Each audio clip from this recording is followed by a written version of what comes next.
बिहार विधानसभा चुनाव में शुक्रवार को प्रधानमंत्री नरेंद्र मोदी के बाद कांग्रेस के नेता राहुल गांधी ने पहली रैली की। रैली में दोनों नेताओं ने देश के कुछ मुद्दों पर अपने अपने हिसाब से बातें कही।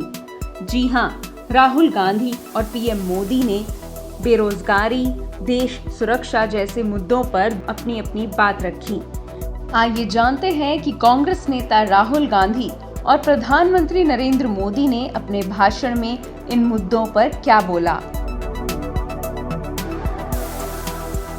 देश ने किसानों को बिचौलियों और दलालों से मुक्ति दिलाने का फैसला लिया तो ये बिचौलियों और दलालों के पक्ष में खुलकर मैदान में है।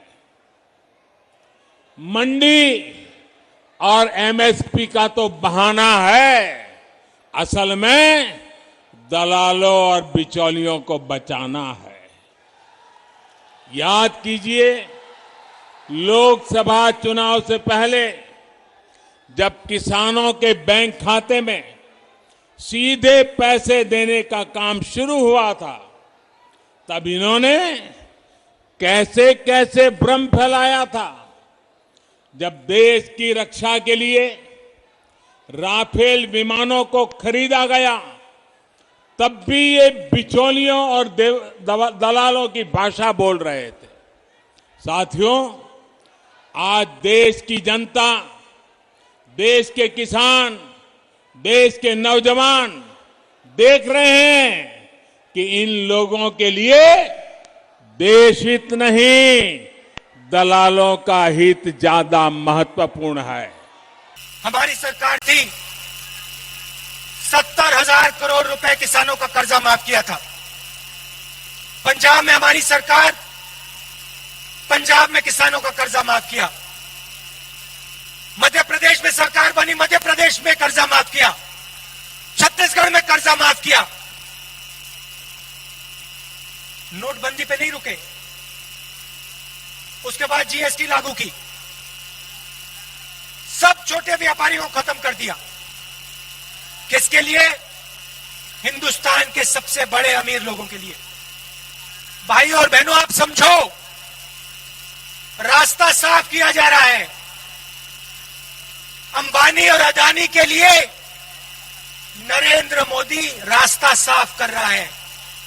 किसानों को, मजदूरों को परे कर रहा है, छोटे दुकानदारों को परे कर रहा है।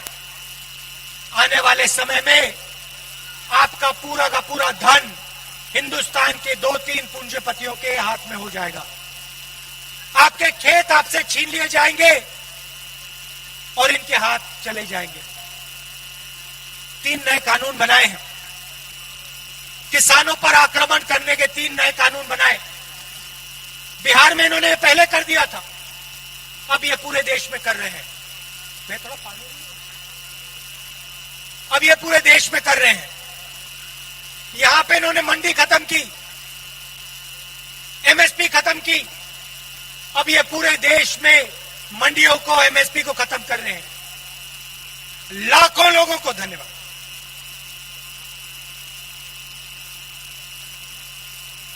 लाखों लोगों को बेरोजगार करने जा रहे हैं। बधाई देना चाहता हूं। बधाई इस बात के लिए कि बिहार के लोग इतनी बड़ी आपदा का डटकर मुकाबला कर रहे हैं।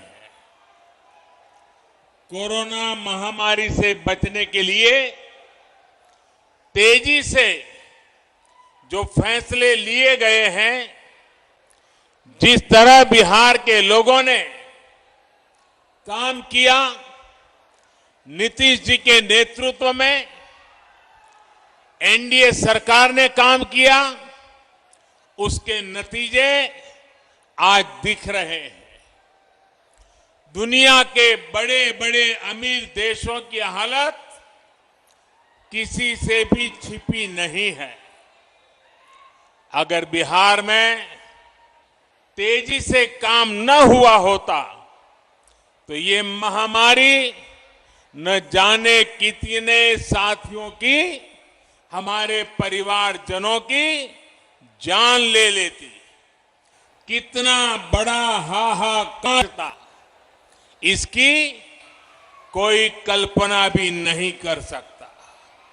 लेकिन आज बिहार कोरोना का मुकाबला करते हुए सारी सावधानियों के साथ लोकतंत्र का पर्व मना रहा है।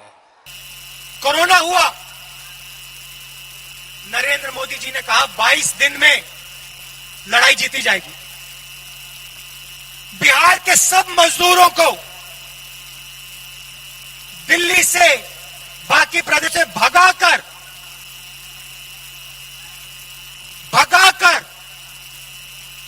बिहार भेजा। जब बिहार पैदल आए, जब आप पैदल आ रहे थे, जब आप भूखे थे, जब आप प्यासे थे, तो नरेंद्र मोदी क्या कह रहे थे? नरेंद्र मोदी जी ने आपकी मदद की, बिहार के मजदूरों की मदद की। मजदूरों के सामने सर झुकाते हैं, मगर जब समय आता है तो मदद नहीं करते। आप भूखे प्यासे मरे, आप हजारों किलोमीटर चले, नरेंद्र मोदी जी ने आपको ट्रेन नहीं दी, बस नहीं दी। नरेंद्र मोदी ने आपसे कहा, भूखे हो तो क्या हुआ, प्यासे हो तो क्या हुआ, हजारों किलोमीटर चलो, अब बिहार की ओर चलो, मर जाओ पिस जाओ, मुझे कोई फर्क नहीं पड़ता। जिन लोगों ने एक एक सरकारी नौकरी को, जिन लोगों ने एक एक सरकारी नौकरी को हमेशा लाखों करोड़ों रुपए कमाने का जरिया माना, जिन लोगों ने सरकारी नियुक्तियों के लिए बिहार के नौजवानों से लाखों की रिश्वत खाई, वो फिर बढ़ते हुए बिहार को ललचाई नजरों से देख रहे हैं। आज बिहार में पीढ़ी भले बदल गई हो, लेकिन बिहार के नौजवानों को ये याद रखना है कि बिहार को इतनी मुश्किलों में डालने वाले कौन थे।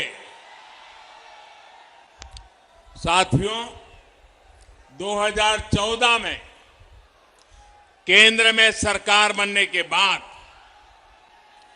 जितने समय बिहार को डबल इंजन की ताकत मिली, राज्य के विकास के लिए और ज्यादा तेजी से काम हुआ है। यहां बिहारियों को झूठ मत बोलिए, आप बिहारियों को यह समझाइए कि आपने उनको रोजगार कितना दिया और कब। पिछले चुनाव में बोला था 2 करोड़ युवाओं को रोजगार दूंगा,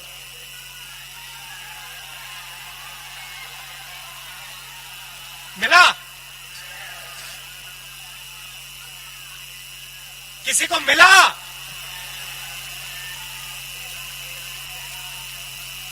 जीरो।